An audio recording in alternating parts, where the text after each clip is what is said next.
Right, so with the Oblivion remaster just coming out, it's got me thinking about other games that deserve remasters. I'm far from the first to make this video. You can scroll through anyone I'm following. They've all made the video, right? But I want to talk about some of my takes. I've kind of touched on this before, but I want to get some more answers out there.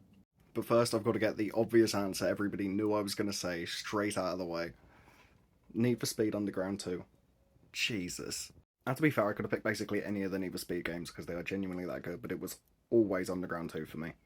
After the Need for Speed Hot Pursuit remaster, EA have proven they can make a great remaster. That is arguably one of the best remasters of all time in terms of just keeping the original content there. Not even the original content, but the original kind of nostalgia grab. You know what I mean? But no, Need for Speed Underground 2 and Most Wanted need to be remastered now. Before I go on, let us know your answers down below, and I'll see what I agree with. Now, the next one's not going to be a surprise to anyone. Banjo-Kazooie. Easy. It is one of, if not my favourite game of all time. It's where my love for Rare as a company started. That game deserves a proper remaster. Now, I know it's had releases for the Xbox 360 and then later through Rare Replay, but they were just ports, let's be honest. I know technically they do look better, but most of it looking better is just the fact that it's running on newer hardware. It wasn't tidied up, it wasn't cleaned. It's just better hardware. And Rare as a whole deserves most of their library to have properly done remasters.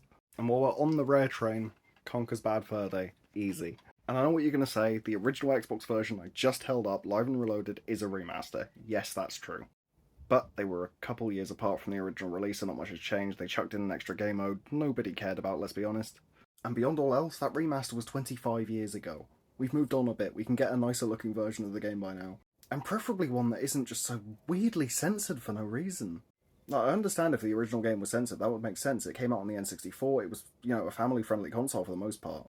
But then to bring it over to the mature console of the era, the Xbox original, which was made to be the adult gaming system, and then censor everything makes no sense. Bring it back as an original form, tidy up the graphics, and you've got an incredible game. And now on to a slightly more complicated one. A lot of people have really strong opinions about the Driver series. Most people will say some of the earlier games are better, but for me, the best in the series is Driver San Francisco.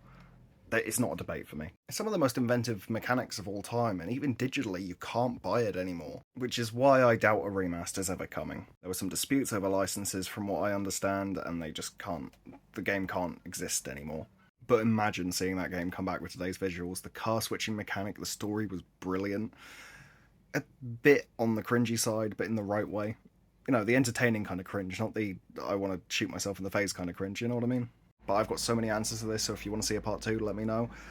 Drop us a follow, because we're almost at 750 followers now, which is ridiculous, and I'll see you in the next one.